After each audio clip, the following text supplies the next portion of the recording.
Hey guys, welcome back to Raj Talks Games, and we're going to keep this RPG goodness rolling today, and I want to talk about Square Enix and what they're doing.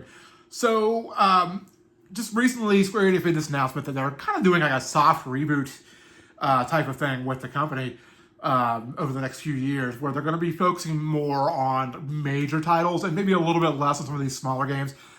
This came along with an announcement of the cancellation of the Kingdom Hearts mobile game that was in development. But at the same time, like, they also said, oh, hey, here's some screenshots of Kingdom Hearts 4. How about that? Turbo. Trying to ruin my camera setup here. Let me move my water in front of that random thing.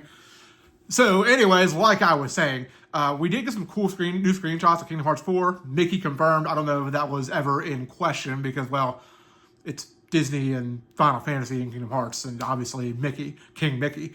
So, game looks beautiful from what we've seen. No new gameplay clips or anything. We also don't have a release date for that. I've heard rumors that could release potentially probably fiscal year 2027, maybe into 2028. I certainly hope that's not the case. I think a lot of us were hoping that the game would launch this year in 2025, but I really don't think that's a possibility. I would say that game is not finished. I would say at the very earliest, we would see that game late 2026. But, that also gets to thinking, you look at Square Enix, and they've had a track record over the last few years where they've released, a pretty big game every year over the last few years. For example, in 2023, we got Final Fantasy 16. In 2024, we got Final Fantasy 7 Rebirth. I think there was I can't remember what it was in 2022. I feel like there was a big Final Fantasy 14 expansion maybe that came out in 2022 that, fit this mold of big Square Enix releases. But, this year we really don't know what's going on much at Square Enix. Obviously we know we're getting a remaster of Bravely Default on the Nintendo Switch 2, which comes out on launch day. And we know that Dragon Quest 1 and 2 HD 2D remaster is also coming this year, which really we were supposed to already have that game. It has not come out yet. But, my guess is that's probably going to come in the fall, or maybe around the same time that we got, Dragon Quest 3 remake last year. So, but we don't know what that big title is, because really aside from those two games, we don't know of anything coming from Square Enix in 2025. So it really opens up a lot of speculation. Like, what are these guys doing? What are they releasing? And Switch 2 is going to get a port of the Final Fantasy 7 remake intergrade. So that's there for Switch 2 owners. They're going to eat good if they've never played those games. Or if you're like me, you're going to eat good anyways. Buy a copy on the Switch 2 because I don't have a physical copy of Final Fantasy 7 remake intergrade. The only one of that series that I have a physical copy of is Final Fantasy 7 Rebirth on the PlayStation 5. So I'm gonna pick that up on the Switch 2. I'm gonna play it again on the Switch 2. I haven't played the remake since it launched on PlayStation 4 back in 2020. So that's something I'm looking forward to. But we do know Dragon Quest 12 supposedly had some development issues a while back. We've had radio silence in that game, and that game that was announced a long time ago at this point. I want to say that was 2019 when Square Enix announced Dragon Quest 12. And, other than just that little teaser that showed the flames and the title logo, we've never seen anything on this game. Not even a screenshot, no gameplay, nothing.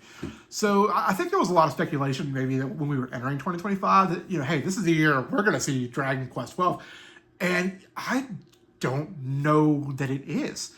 The more Square Enix has said about this, what they're doing with this kind of new focus, I don't know that we're going to have that game until 2026. And, at that point, okay, are they going to release that in the area of potentially Kingdom Hearts 4 or something else? We don't know that. Which, that kind of makes me think, I think that we might see, to get a look at Dragon Quest 12 this year. But if we do, I'm talking Game Awards. I don't think they're going to reveal that and start showing that off before they release Dragon Quest 1 and 2 HD 2D remaster. You don't want to cannibalize your own product, especially when you're releasing another game in the same series. And they're looking for a new audience that hasn't played the first two Dragon Quest games. I know I haven't played the first two Dragon Quest games. We talked previously. I've only, the one I beat are 3 and 11. So I'm really looking forward to 1 and 2 to wrap up that Erdrick trilogy that starts with Dragon Quest 3 and then goes to Dragon Quest 1 and then 2.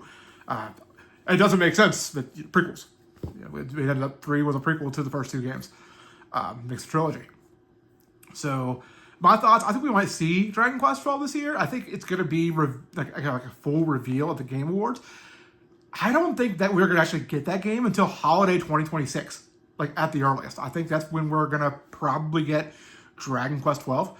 And, as far as Kingdom Hearts 4 is concerned, I don't think, I think with them just uploading those 6 or 7 screenshots and saying, hey, we're hard at work on this game, and, we're very excited to show you more when we're ready to reveal it. I think that's Square Enix's way of saying, hey, here's some screenshots, see you in 2027 or see you in 2026 with maybe a gameplay video, and then maybe release Kingdom Hearts 4 in 2027. But, there's another thing here that you got to look at. And there's a big series that we haven't even mentioned that isn't even in the conversation yet. What about Final Fantasy?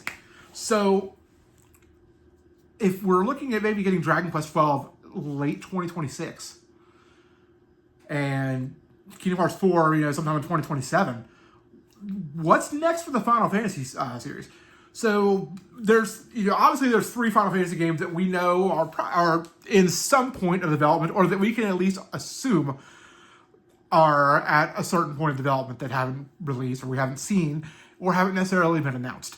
So the first one of those is, and I'm just going to touch on this one briefly because I personally would consider this like the lesser of the 3, and that is a new expansion for Final Fantasy XIV. This game is a cash cow for Square Enix. The subscriber count on Final Fantasy XIV it's incredible.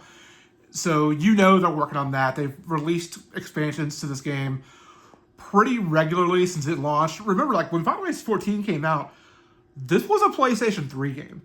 And I remember playing it a little bit on the PlayStation 3 when A Realm Reborn launched. Not the original Final Fantasy XIV. Nobody wants to talk about that train wreck.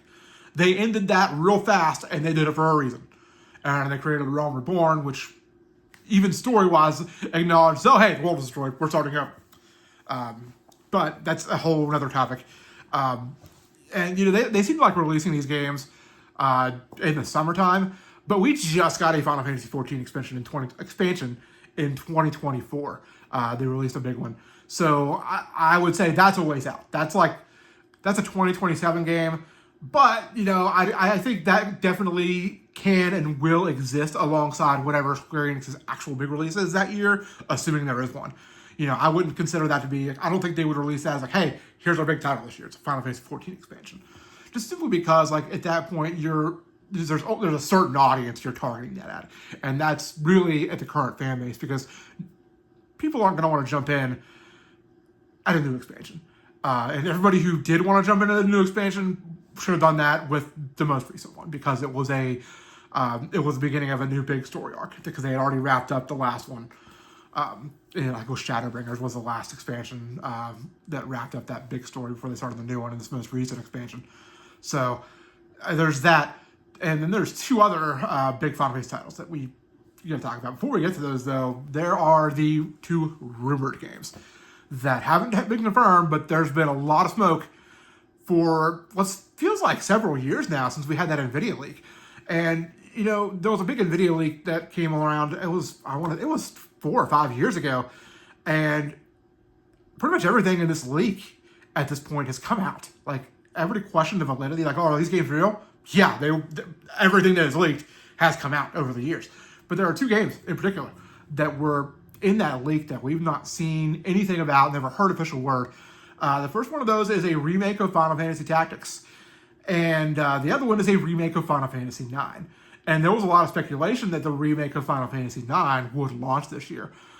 Just because the series is celebrating, I think it's the 25th anniversary this year of Final Fantasy IX. And I'm stoked, guys. Like, I know I am one of the millions of people who, when I watched the Nintendo Switch 2 Direct back last month, that when I saw the beginning of what was the Raven Default trailer, I thought it was Final Fantasy IX. Justin and I were watching together. Justin thought it was Final Fantasy IX. Editor Coleman over at AutoMax, he was watching. He thought it was Final Fantasy IX remake. It wasn't. And the more I think about it, like, I don't know that we're as close to Final Fantasy IX remake, as we thought we were originally. That may still be a little ways off. Because I think with something that big, because you got to keep in mind, guys, I consider 9 to be like one of the flagship titles of the series.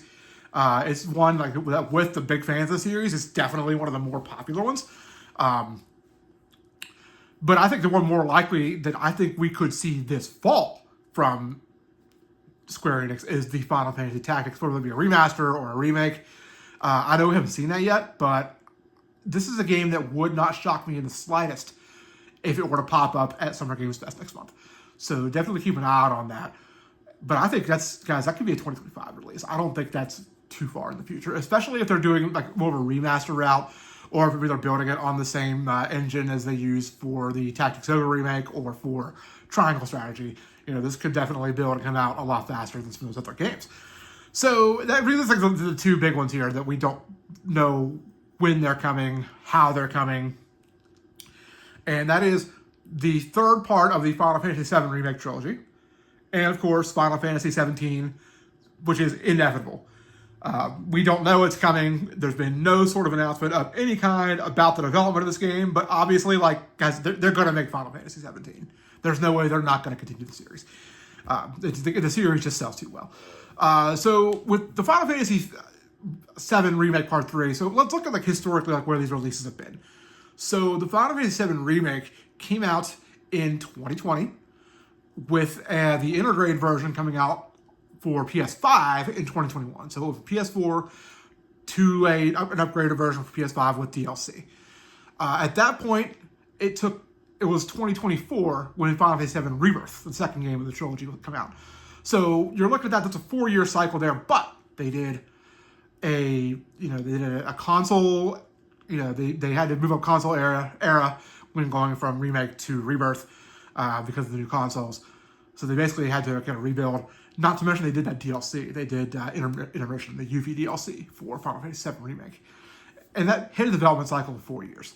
So if you're looking at that, then we're thinking, okay, realistically, theoretically, we could see Part 3 as early as, maybe 2027 because, they already said they're not doing DLC. There's not going to be a console generation change more than likely between now and 2027. So this game is probably being built for the PlayStation 5. And at a recent interview, they already basically said, hey, the Final Fantasy VII Remake series is coming to the Nintendo Switch too. So there's going to be a PS5 version of this game because they are not going to build a PlayStation 6 build as the first version of this game, knowing they plan on releasing it on the Switch 2 at some point. Because, guys, let's be real, Switch 2 is not going to play a PlayStation 6 game natively. It's just not going to happen. They're going to need to do some adjustments to get it really run on that hardware properly. So I think that's probably another good bet for a 2027 release. It could push back to 2028 release, but another big thing to think about here is, okay, where's the PlayStation 6 going to land? When is this coming? And I don't want to think about the PlayStation 6 yet, guys. I hate bringing politics of any kind into this, but with the way things are going with tariffs and the prices raising worldwide on the PlayStation 5 systems, the prices recently going up on the Xbox Series consoles. I don't want to think of how much a PlayStation 6 is going to cost. PlayStation 5 Pro is what, $699? That's too much for my blood. I don't want to think about the fact that I may be shelling out $1,000 for a PlayStation 6 in 2 years. Yeah, it's a scary thought. But, I don't think... I think we'll see Final Fantasy VII Part 3. I think it's going to be in the current gen. I think it's going to be a 2027 game. Would they want to release that alongside a Kingdom Hearts 4 or a Dragon Quest 12? Because, again, these are the 3 pillars of Square Enix. Dragon Quest, Final Fantasy, Kingdom Hearts. Those are the 3 big pillars. I don't think so. I think the only way they do that is if they do, Kingdom Hearts early 2027 and Final Fantasy VII Part 3 late 2027. But at the same time, they released the first 2 parts of the Final Fantasy VII Remake in spring of their respective years. So it's hard to tell how they're going to go with that. And there is a wild card that I want to discuss as well. We'll get to that in a second. And then there's Final Fantasy 17. And, I don't know that that's really even started yet. Whereas with the 7 Part 3, we know the story's finished. They've pretty much wrapped up all the writing, all the script, everything. That's probably going to come sooner rather than later. But there's not been an announcement of Final Fantasy 17. We don't know who is working on it, if anybody. I would venture to say that that's not going to be a game we're going to see on PlayStation 6. Keeping in mind that, we've basically at this point been hitting one mainline entry in the Final Fantasy series per console cycle. On the PlayStation 3, we had the Final Fantasy 13 trilogy. We didn't get Final Fantasy 14 until toward the end of the PlayStation 3, but that wasn't MMO, so that's kind of a little different. Final Fantasy 15 was a PlayStation 4 game. Final Fantasy 16 was a PlayStation 5 exclusive. So I think that's going to be a PlayStation 6 game way down the line. So I don't expect to see that anytime soon. But I did mention a wild card going on here. And there is a particular game, part of a series that has been, I believe, like one of, if not the best-selling Square Enix game over the last 10 years that we haven't even talked about, guys. And that's Nier. Nier Automata is Square's best-selling game of the last decade. And there's no way they're not including a new Nier game in that strategy. Nier Automata was extremely popular, guys. That game's incredible. They redid Nier Replicant, which was the first in the Nier series. Yoko Taro is sitting somewhere right now finishing up the next Nier game. I think that could come this year. I think we could see a new Nier game late 2025. I think that could be your big game for this year from Square Enix. So that's like the wild card that I think we could look forward to. But I guess we'll see. Justin, play Automata. Come on, man. You love Replicant. Play Automata. It's a masterpiece. So, that's kind of my thoughts on Square Enix's strategy as we're moving through the next several years. And until next time, guys, we'll see ya.